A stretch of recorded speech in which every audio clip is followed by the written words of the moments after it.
Madame Sek, je suis la présidente de la Commission de la santé de la population, des affaires sociales et de la solidarité nationale de l'Assemblée nationale du Sénégal. C'est d'abord d'imprégner les parlementaires que nous sommes dans tout ce qui est question de travail domestique non rémunéré. Et je pense que c'est important. C'est important dans la mesure où c'est l'Assemblée nationale qui vote les budgets, c'est l'Assemblée nationale qui contrôle l'action du gouvernement et c'est l'Assemblée nationale également qui évalue l'action gouvernementale. Donc si le ministre en charge de tout ce qui est question de travail domestique ou de question de genre vient à l'Assemblée nationale alors que les parlementaires ne sont pas au courant de ce qui se passe ou n'ont pas les chiffres, c'est-à-dire tout ce qui est études scientifiques.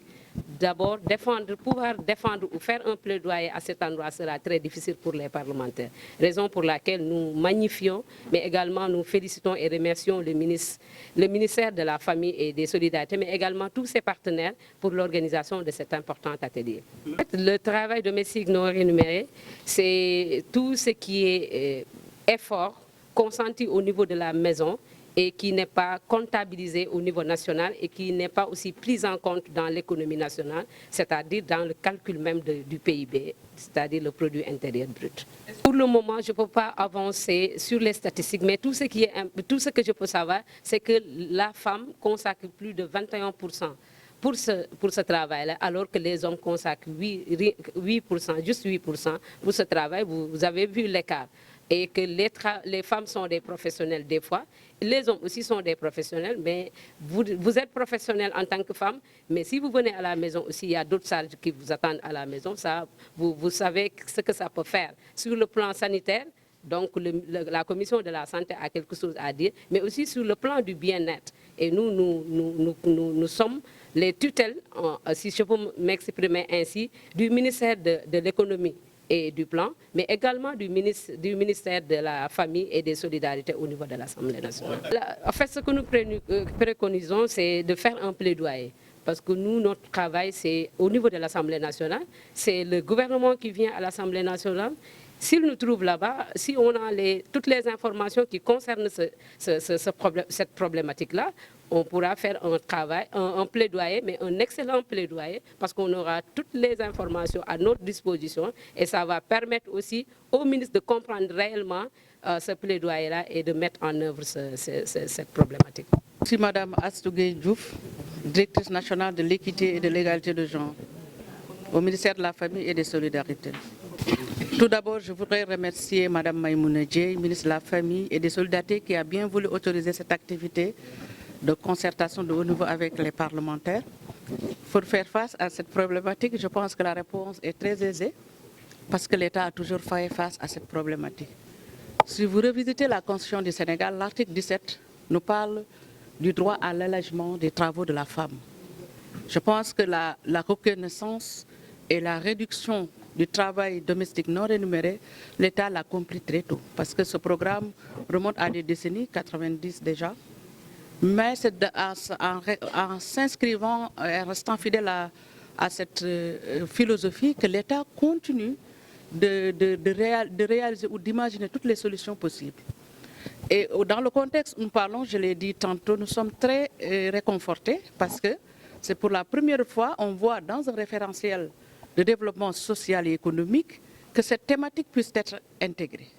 Je vous l'ai dit, c'est dans l'axe 3 du nouveau référentiel. Vous aurez l'occasion de revisiter ça. Mais nous voudrons également que les acteurs comprennent, les acteurs qui travaillent sur les questions d'égalité hommes-femmes d'abord, mais aussi les parlementaires, comme l'a si bien dit l'honorable député, ils doivent faire leur contrôle parlementaire et l'évaluation du pouvoir politique publique sur la base d'évidences scientifiques.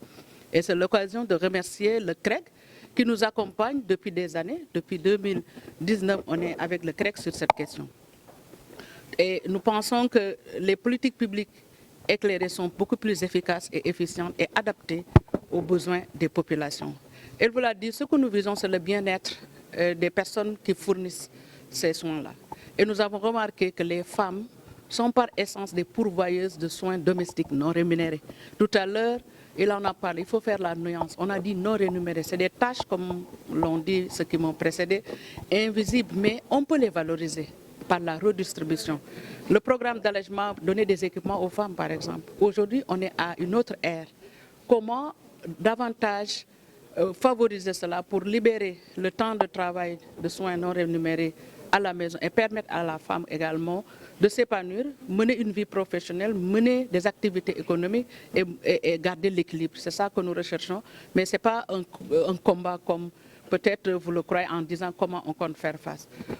Cela également nous permet de sensibiliser les hommes et les autres entités de la famille pour qu'ils puissent également soutenir les femmes. Parce qu'aujourd'hui, il y a des femmes, des hommes autant pour moi, qui soutiennent leurs femmes et ils ont même dû se rendre compte que ça a amélioré leur bien-être et l'harmonie dans la famille. Je peux donner l'exemple de l'école des maris.